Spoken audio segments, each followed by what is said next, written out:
అందరికీ నమస్కారం. Welcome to Anu multi talks. ఈ వీడియోలో మధురై మీనాక్షి అమ్మన్ గుడి గురించి అలాగే మధురై దగ్గరలో చూడవలసిన ఆలయాల గురించి చెప్పుకుందాం. మా వీడియోస్ ఆల్రెడీ చూస్తున్న వాళ్ళకి తెలుసు మేము సింగపూర్లో ఉంటామని. మేము అక్కడి నుంచి డైరెక్ట్గా మధురై ఫ్లైట్లో వచ్చాము. మీరు వీడియోస్ ఫస్ట్ టైం చూస్తున్నట్లయితే అను మల్టీ టాక్స్కి సబ్స్క్రైబ్ చేసుకోండి. ఇలాంటి మరెన్నో మంచి వీడియోస్తో మీ ముందుకు వస్తూ ఉంటాను. మా అమ్మా నాన్న అలాగే మా చుట్టాలు కూడా మధురై వచ్చారు. వాళ్ళంతా కూడా విజయవాడ నుంచి డైరెక్ట్ ట్రైన్లో మధురై చేరుకున్నారు. మనకు డైరెక్ట్ ట్రైన్స్ రెగ్యులర్ గా ఉండవు. విజయవాడ నుంచి మీరు చెన్నై వరకు వస్తే చెన్నై నుంచి డైరెక్ట్ గా ఎవ్రీడే మనకి ట్రైన్స్ నడుస్తూనే ఉంటాయి మధురై వరకు. మనం ఎయిర్పోర్ట్ లో కానీ రైల్వే స్టేషన్ లో కానీ దిగిన తర్వాత క్యాబ్స్ అలాగే ఆటోస్ అవైలబుల్ గా ఉంటాయి. మీ దగ్గర ఆన్లైన్ లో బుక్ చేసుకోగలిగే ఫెసిలిటీ ఉంటే ఓలా బుక్ చేసుకోండి, మనకి తక్కువ రేట్ లో అయిపోతుంది. అలాగే టెంపుల్ కి దగ్గరలోనే చాలా హోటల్స్ అవైలబుల్ లో ఉంటాయి. మనం booking.com, అగోడా లేదంటే ఎయిర్బిఎన్బి వీటిల్లో మనం బుక్ చేసుకోవచ్చు. మేము అలానే ముందుగా బుక్ చేసుకొని వచ్చాము. హోమ్ స్టే కావాలంటే మనకి టెంపుల్ కి దగ్గరలో లేవు, కొద్దిగా దూరంగా అవైలబుల్ లో ఉన్నాయి. ఇదంతా బేసిక్ ఇన్ఫర్మేషన్. ఎందుకు చెప్తున్నానంటే మనం ఎక్కడికన్నా వెళ్లే ముందు మనం ఎక్కడ ఉండాలి అలాగే ఎలా వెళ్ళాలి అనేది చాలా ఇంపార్టెంట్. అందుకే నేను ఈ విషయాలు కూడా మీతో షేర్ చేసుకుంటున్నాను. అమ్మవారి టెంపుల్ చూసిన తర్వాత మనం ఈ దగ్గరలో ఉన్న చాలా ప్లేసెస్ ఒక రోజులో చూడొచ్చు. మేము ఆ టెంపుల్స్ అన్ని చూడడానికి మన ముందు వెళ్తున్న టెంపో వ్యాన్ ఉంది కదా, అలాంటి వ్యాన్ ఒకటి బుక్ చేసుకున్నాము. మేము మధురై వెళ్లే టైంకి 12 అయిపోయింది. ఇక్కడ 12 నుంచి 4 వరకు కూడా టెంపుల్స్ ఏవి ఓపెన్ లో ఉండవు. మేము ఈ రోజు సాయంత్రం 4 నుంచి కూడా మధురై మీనాక్షి అమ్మన్ టెంపుల్లోనే ఉన్నాము. రాత్రి వరకు కూడా మాకు అక్కడే టైం సరిపోయింది. ఏదైనా స్పెషల్ డేస్ లో వెళ్తే రద్దీ బాగా ఎక్కువ ఉంటుంది, దర్శనానికి టైం పడుతుంది. మనం దర్శనం అయిపోయిన తర్వాత ఆ టెంపుల్లో చూడవలసిన ప్లేసెస్, ఆ టెంపుల్లో చాలా గొప్ప గొప్ప విషయాలు ఉన్నాయి. సో మనకి ఒక హాఫ్ డే కన్నా మీరు మధురై మీనాక్షి అమ్మన్ టెంపుల్ ఒక్కటి చూడడానికి ఒక రోజు టైం కేటాయిస్తే చాలా మంచిది. ఆ తర్వాత ఈ చుట్టూ ఉన్న టెంపుల్స్ ని ఇంకొక రోజు కవర్ చేసుకోవచ్చు. సో మొత్తం మధురై మీనాక్షి అమ్మన్ టెంపుల్ మనం వస్తే ఒక 2 రోజులు టైం తీసుకొని రావాలి. అది మినిమం టైం. ఇక్కడ ఉన్నటువంటి మధురై మీనాక్షి అమ్మన్ ఎవరో కాదు, మనం అందరం కూడా శ్రీమాత, శ్రీ మహారాజ్ని, శ్రీమత్ సింహేశ్వరి అని మన లలితా సహస్రనామంలో రోజు కొలుచుకునే పార్వతీదేవి. పార్వతీదేవి పరమశివుడు ఇద్దరు కూడా మీనాక్షి సోమసుందర్లుగా ఈ మధురై నగరాన్ని అలాగే ఈ భూమండలాన్ని పరిపాలించి ప్రస్తుతం మధురై మీనాక్షి అమ్మన్ గుడిలో ఉన్నటువంటి మూర్తుల్లోకి ఐక్యమయ్యారని చెప్తారు. మధురై అని ఈ నగరానికి పేరు రావడానికి కారణం పరమశివుడు ఇక్కడ సిద్ధుడి రూపంలో తిరుగుతూ ఉండేవాళ్ళట. పార్వతీదేవి మీనాక్షి అమ్మ రూపాన్ని తీసుకోక ముందే పరమశివుడు ఇక్కడ సిద్ధుడి రూపంలో తన 64 కళలను చూపిస్తూ ఇక్కడ తిరుగుతూ ఉండేవాళ్ళట. మనం ఫస్ట్ ఈ టెంపుల్లోకి వెళ్ళిన తర్వాత మీనాక్షి అమ్మను దర్శించుకుంటాం. ఆ తర్వాత సోమసుందరేశ్వరుణ్ణి దర్శించుకుంటాం. స్వామివారి లింగం ముందునే ఒక మండపం ఉంటుంది. అందులో ఏనుగులు ఆ మండపాన్ని మోస్తున్నట్లుంటుంది. మీరు బాగా గమనిస్తే ఆ మండపం లోపల ఒక చిన్న సిద్ధుడి రూపం కనిపిస్తూ ఉంటుంది. పరమశివుడు ఆ సిద్ధుడి రూపంలోనే ఇక్కడ తిరుగుతూ ఉండేవారని నమ్ముతారు. ఈ గుడిలో వీడియోస్ తీయడానికి మొబైల్ సెలవు లేదు, చాలా స్ట్రిక్ట్ గా ఉంది. అందుకే నాకు ఇంటర్నెట్ లో దొరికిన వాటి నుంచి మీకు ఈ గుడి ఎలా ఉంటుందో చూపిస్తున్నాను. కాశీనగరం చాలా పురాతనమైనదిగా చెప్పుకుంటాం. ఈ మధురై కూడా కాశీనగరం కన్నా పురాతనమైంది అని చెప్తారు. ఈ గుడిని పాండ్యన్ వంశస్థులు నిర్మించారు. అమ్మవారు పాండ్యన్ వంశంలో జన్మించారు. పాండ్యరాజైన మలయధ్వజ పాండ్యన్ అలాగే కాంచనమాల పాండ్యన్ చాలా కాలం పిల్లలు పుట్టలేదని పుత్రకామేష్టి యాగం చేశారు. పూర్ణాహుతి సమయంలో అమ్మవారు అగ్నిగుండం నుంచి 3 సంవత్సరాల బాలికగా బయటికి వస్తారు. పార్వతీదేవిలాగా ఈ పాప కూడా పచ్చగా ఉంటుంది. అలాగే మీనాక్షి అంటే చేప లాంటి కళ్ళతో పుడుతుంది. చేపలు ఎలా అయితే తమ పిల్లలకు పాలివ్వకుండా తమ కళ్ళతోనే సైగ చేస్తూ పిల్లల్ని పెంచుతాయో అలాగే అమ్మవారు కూడా తన కను సైగలతోనే ఈ ప్రపంచాన్ని పరిపాలించారు. అందుకే ఆవిడకి మీనాక్షి అని పేరు వచ్చింది. అమ్మవారు 3 సంవత్సరాల బాలికగా అగ్నిగుండంలో నుంచి బయటికి వచ్చినప్పుడే ఆవిడకి 3 స్తన్యాలుంటాయి. ఆ బాలిక రూపాన్ని చూసి విచారిస్తున్న మలయధ్వజ పాండ్యన్ దంపతులకు ఆకాశవాణి వినపడుతుంది. ఎవరిని చూసినప్పుడు ఆవిడ 3వ స్తన్యం మాయమైపోతుందో వారే అమ్మవారికి భర్త అని చెప్తుంది. ఆ బాలికే పెరిగి మీనాక్షిగా పట్టాభిషేకం పొందుతుంది. ఈ మధురై నగరాన్ని పరిపాలించేటప్పుడే అన్ని లోకాల మీదకి యుద్ధానికి వెళ్లి అమ్మవారు ఇంద్రలోకానికి వెళ్లి ఇంద్రుణ్ణి గెలిచి కదంబ వృక్షాన్ని భూలోకానికి తీసుకువస్తారు. ఈ కదంబ వృక్షమే ఇక్కడ స్థల వృక్షం. అదే విధంగా కైలాసానికి కూడా దండయాత్రకు వెళ్లినప్పుడు ప్రమదగణాలన్నీ అమ్మవారి చేతిలో ఓడిపోతాయి. అప్పుడు పరమశివుడే వింటినారిని సారించి అమ్మవారి మీదకి యుద్ధానికి వస్తారు. పరమశివుణ్ణి చూడగానే అమ్మవారికి 3వ స్తన్యం మాయమవుతుంది. పరమశివుడే తన భర్త అని గ్రహించిన అమ్మవారికి పరమశివుడు ఆ రోజు నుంచి 8వ రోజుకి తను మధురై వచ్చి అమ్మవారిని వివాహం చేసుకుంటానని చెప్తారు. పరమశివుడు సుందరేశ్వరుడుగా ఈ మధురై నగరాన్ని చేరుకొని మీనాక్షి సుందరేశ్వరుల వివాహం జరుగుతుంది. తిరుజ్ఞాన సంబంధర్ 7వ శతాబ్దంలోనే అమ్మవారి ఈ ఆలయం గురించి ప్రస్తావించారు. ఆ తర్వాత 13-14 శతాబ్దాల్లో ఢిల్లీని సుల్తాన్లు పరిపాలిస్తున్న టైంలో మాలిక్ కఫూర్ దక్షిణ భారతదేశం మీదకి దండయాత్రకు వస్తాడు. శ్రీరంగం, చిదంబరం, మధురై ఈ ఆలయాలన్నింటినీ కొల్లగొట్టి ఇక్కడ ఉన్నటువంటి బంగారాన్ని, సంపదని తీసుకెళ్తారు. అదేవిధంగా ఇక్కడ ఉన్నటువంటి విగ్రహాలను కూడా చాలా వరకు నాశనం చేస్తారు. ఈ గుడిలో సుందరేశ్వర స్వామి ముందుండే మండపంలో ఉన్న ఏనుగులు చెరుకు తింటాయని ఒక నానుడి ప్రస్తావనలో ఉండేది. అది నిజమా అని పరీక్షించడానికి మాలిక్ కఫూర్ ఆ ఏనుగులకి చెరుకు పెడతాడు.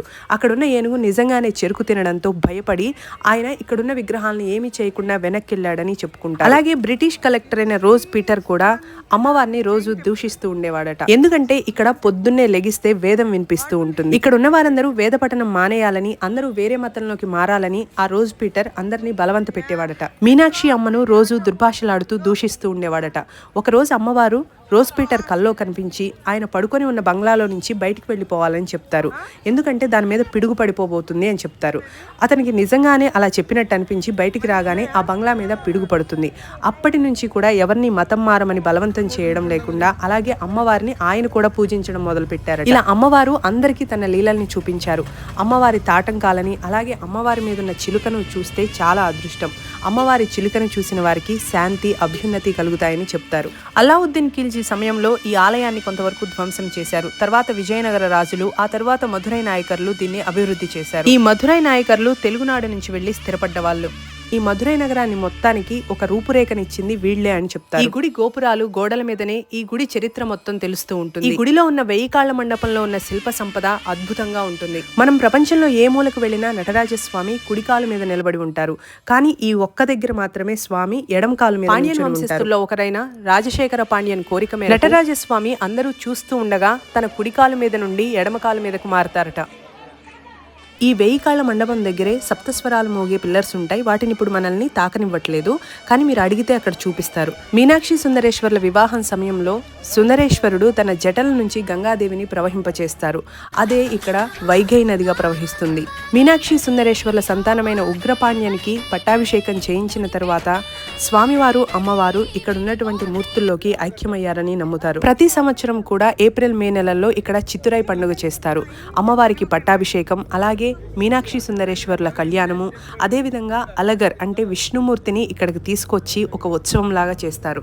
తిరుమల నాయకర్ సమయం నుంచి కూడా ఈ ఉత్సవాలు ఇక్కడ జరుగుతున్నట్లు చెప్తారు. ఈ గుడికి వెళ్ళి నాకు ఈ బాధ ఉంది అని చెప్పి కూడా మనం అమ్మవారికి చెప్పనవసరం లేదట. మన ఆర్తిని గమనించే అమ్మవారు తీరుస్తారని నమ్ముతారు. ఈ గుడిలో ఉండేటువంటి కోనేరుని స్వర్ణకమల తటకం అంటారు.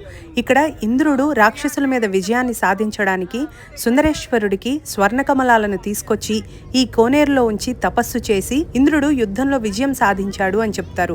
అందుకే దీనికి స్వర్ణకమల తటకం అనే పేరు వచ్చిందని చెప్తారు. మీరు ఈ పక్కన చూస్తున్నదే వైగై నది. మేము మధ్యాహ్నానికి మధురై చేరుకుంటే ఒక 2 గంటలు రెస్ట్ తీసుకొని సాయంత్రం 4 నుంచి రాత్రి 9 వరకు కూడా ఆ గుడిలోనే ఉన్నాము. అమ్మవారి దర్శనానికి మేము ముందే అభిషేకం టికెట్లు తీసుకున్నాం. గవర్నమెంట్ వెబ్సైట్ ఉంటుంది, అందులో మనం మీనాక్షి టెంపుల్ని సెలెక్ట్ చేసుకొని అక్కడ అభిషేకం టికెట్స్ని మనం తీసుకోవచ్చు. ఇలాంటి టికెట్స్ తీసుకొని ముందే వెళ్ళడం ద్వారా ఏమవుతుందంటే మనకి రద్దీ ఉన్న రోజుల్లో అయినా దర్శనం తక్కువ టైంలో అయిపోతుంది. అలాగే అమ్మవారి ముందు మనం కొంచెం సేపు ఉండి అభిషేకం చేసి మనము అమ్మవారిని, స్వామివారిని చూడడానికి టైం ఉంటుంది. మేము ఈ 2వ రోజు పొద్దున్నే ఏం చేసామంటే అక్కడి నుంచి కాలమేఘ పెరుమాళ్ టెంపుల్కి బయలుదేరాము.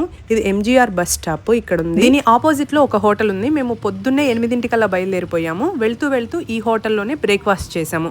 ఇక్కడ బ్రేక్ఫాస్ట్ చాలా బాగుంది, కానీ కొద్దిగా ఎక్స్పెన్సివ్గా ఉంది. నేను ఎక్కడికి వెళ్ళినా మా పిల్లలను ఖచ్చితంగా తీసుకొని వెళ్తాను. సో వాళ్ళిద్దరితో కలుపుకుంటే మేమందరం 12 మంది అయ్యాం. అందుకే ఈ 12 మంది పట్టే టెంపో వ్యాన్ని తీసుకున్నాం. ఇదే కాలమేఘ పెరుమాళ్ టెంపుల్. ఇది మధురైకి ఖచ్చితంగా 18.5 కిలోమీటర్ల దూరంలో ఉంటుంది. ఈ ఊరిని తిరుమొహూర్ అని పిలుస్తారు. ఇది విష్ణుమూర్తి 108 దివ్య దేశాల్లో కూడా ఒకటి. క్షీరసాగర మథనం జరిగినప్పుడు అందులో నుంచి అమృతం పుడుతుంది. ఆ అమృతం కోసం రాక్షసులు, దేవతలు ఇద్దరు పోటీ పడతారు. కానీ అది రాక్షసులకు వెళితే జరిగే అరాచకాలను గమనించిన విష్ణుమూర్తి అమృతాన్ని రాక్షసులకు చిక్కనివ్వకుండా తాను మోహిని అవతారాన్ని తీసుకుంటారు. అలా మోహిని అవతారంతో రాక్షసుల్ని మైమరిపించి అమృతాన్ని దేవతల వరకే పంచుతారు. విష్ణుమూర్తి మోహిని అవతారాన్ని తీసుకున్న ప్రదేశమే ఈ కాలమేఘ పెరుమాళ్ ఆలయం ఉన్నది. అందుకే ఈ ఊరికి తిరుమొహూర్ అని పేరు కూడా వచ్చింది. అదే విధంగా భస్మాసురుడనే రాక్షసుడు శివుడికి ఘోర తపస్సు చేసి ఆయన దగ్గర నుంచి ఒక వరం పొందుతాడు. భస్మాసురుడు ఎవరి తల మీద అయితే చేయి పెడతారో వాళ్ళు మరణించే విధంగా వరం తీసుకుంటాడు. బోళాశంకరుడు వరం ఇచ్చిన తర్వాత ఆ భస్మాసురుడు ఆ వరాన్ని శివుడి మీదే ప్రయోగించబోతాడు. కానీ తన తన భక్తుణ్ణి శిక్షించలేక ఈ విషయాన్ని విష్ణుమూర్తికి తెలియజేస్తారు. అప్పుడు విష్ణుమూర్తి మోహిని అవతారాన్ని తీసుకొని భస్మాసురుని దగ్గరికి వచ్చి భస్మాసురుణ్ణి తన నాట్యంతో మైమరపించి అతడి నెత్తి మీద అతనే చేపెట్టుకునేలా చేసి భస్మాసురుడి మరణానికి కారణమవుతారు. భస్మాసురుడిని వధించడానికి విష్ణుమూర్తి మోహిని అవతారాన్ని తీసుకున్న ప్రదేశం కూడా ఇదే అని చెప్తారు. అందుకే ఈ ఊరిని తిరుమోహర్ లేదా మోహినీపురం అని పిలుస్తారు. విష్ణుమూర్తిని కాలమేఘ పెరుమాళుగా అలాగే అమ్మవారిని మోహనవల్లి తాయారుగా కొలుస్తారు. ఇక్కడ సుదర్శన చక్రానికి ప్రత్యేకమైన పూజలు చేస్తారు.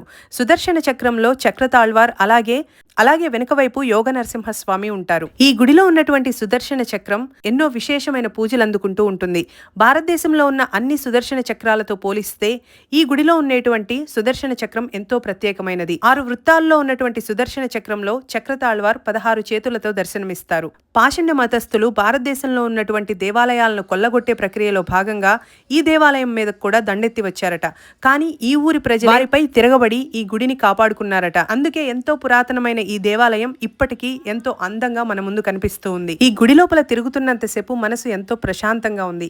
ఇక్కడి నుంచి బయటికి వెళ్లాలని అనిపించలేదు. ఎందరో ఆల్వార్లు ఈ కాలమేఘ పెరుమాళ్ళని ప్రార్థించి మోక్షాన్ని కైవసం చేసుకున్నట్లు చెప్పారు. వైష్ణవ భక్తులైన ఆల్వార్లు రచించిన పురాతనమైన పుస్తకాలలో ఈ గుడి యొక్క విశిష్టత గురించి ఉందని చెప్తారు. ఈ గుడి బయటంతా కూడా ఎక్కువగా గోమాతలు తిరుగుతూ ఉన్నాయి.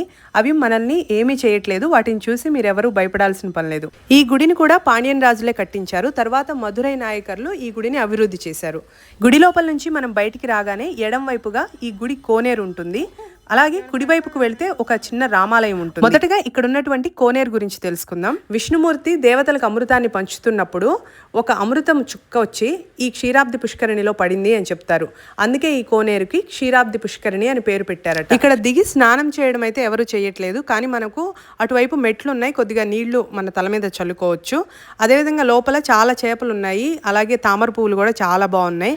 నేను గొప్ప ఫోటోగ్రఫర్ని కాదు, కాకపోతే ఇక్కడ కనిపించినవి మీకు చూపిద్దామని తీశాను. కళ్ళతో లైవ్ లో చూస్తున్నప్పుడు చాలా అందంగా ఉన్నాయి. ఈ కోట చూసారా? ఇది బ్రిటిషర్స్ తో యుద్ధం చేసేటప్పుడు ఒక కోట గోడలాగా వాడారంట దీన్ని. ఈ గుడి పక్కనే ఒక చిన్న రాముల వారిది గుడి ఉంది. ఒక పెద్ద షెడ్ లా ఉండి ఆ లోపల రాముల వారిది చిన్న గోపురం లాగా పెట్టారు. మీరు ఇప్పుడు చూసిన రాముల వారి ఫోటోలో ఉన్న స్వామి అయితే నిజమైన రాముల వారేమో అనిపించారు. కాలమేఘ పెరుమాళ్ ఆలయాన్ని చూసిన తర్వాత కళ్ళ అజిగర్ పెరుమాళ్ ఆలయానికి వెళ్తున్నాం. దీనినే అలగర్ కోవెల్ అని కూడా అంటారు. అలగర్ అంటే కొండలు అనమాట. ఆ కొండల పేరు అలగర్ కొండలు. అక్కడ ఉన్న గుడిని అలగర్ కోవెల్ అని పిలుస్తారు. అలాగే కళ్ళ అజగర్ అంటే తమిళంలో చాలా సుందరమైన మూర్తి అని అర్థము. ఆయన కూడా విష్ణుమూర్తే. ఇది కూడా విష్ణుమూర్తి దివ్య దేశాల్లో ఒకటి. మనం వెళ్లే దారంతా కూడా చాలా అద్భుతంగా ఉంటుంది, చాలా అందంగా ఉంటుంది. కాలమేఘ పెరుమాళ్ గుడి నుంచి అలగర్ కోవెల్ మనకి 28.5 కిలోమీటర్లు వస్తుంది. అలా కాకుండా మనము డైరెక్ట్ గా మధురై నుంచి అలగర్ కోవెల్కి వెళ్ళామనుకోండి 25 కిలోమీటర్ల వరకు వస్తుంది. మేము టెంపో వ్యాన్ తీసుకున్నాం కదా, అలాగే చాలా మంది ఆటోలు కూడా మాట్లాడుకొని వస్తున్నారు. అలాగే క్యాబ్స్ కూడా చాలా అవైలబుల్లో ఉన్నాయి. ఆటో వాళ్ళు కూడా ఆ దగ్గరలో ఉన్న టెంపుల్స్ అన్ని కూడా తిప్పి చూపిస్తారు. ఈ అలగర్ కోవెల్ లోపల ఎలా ఉంటుంది, అలాగే ఈ గుడి చరిత్ర గురించి నేను నెక్స్ట్ వీడియోలో పోస్ట్ చేస్తాను.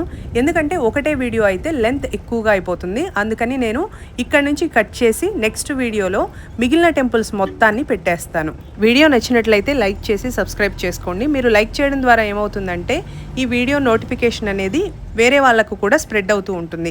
దీనివల్ల ఈ ఆలయాలు చూసే ఇంట్రెస్ట్ ఉన్న వాళ్ళందరికీ కూడా ఈ వీడియో వెళ్తుంది, వాళ్ళు కూడా చూస్తారు. సబ్స్క్రైబ్ చేసుకుంటే నా నెక్స్ట్ వీడియోస్ కూడా మీకు రాగానే వెంటనే నోటిఫికేషన్ వస్తుంది, మిస్ అవ్వకుండా చూడొచ్చు. వీడియో చూసి లైక్ చేసిన మీ అందరికీ కూడా thank you so much. Next వీడియోలో మళ్ళీ కలుద్దాం. నేను చూపించిన ఈ ఆలయాల్లో దేని గురించి అయినా మీకు డౌట్స్ ఉంటే నాకు కింద కామెంట్ సెక్షన్లో పింక్ చేయండి, నేను రిప్లై ఇస్తాను.